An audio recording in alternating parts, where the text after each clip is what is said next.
The right to independent living for disabled people requires that disabled people themselves have the opportunity to actively decide how and where they want to live their lives, and that they are also fully included and able to participate in society as prescribed in Article 19 of the UNCRPD. Having a possibility to choose and decide about one's life is a basic human right.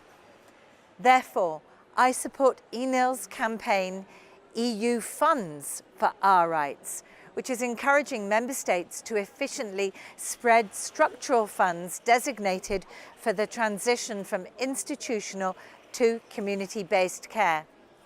I support efforts of civil society across the EU. It was reported that between 2007 and 2013, that more than 150 million euros were invested into renovating or building new institutions for people with disabilities in several EU member states. Such use of funding is particularly problematic if we take into consideration the significant barriers that people with disabilities in the EU face when it comes to independent living and being included in the community.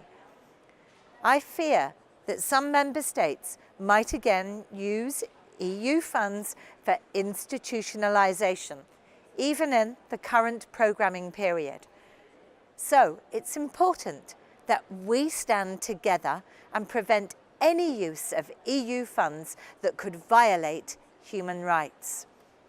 I call on member states and the European Commission to actively cooperate with civil society organisations across the EU in preparation and implementation of projects funded by the EU.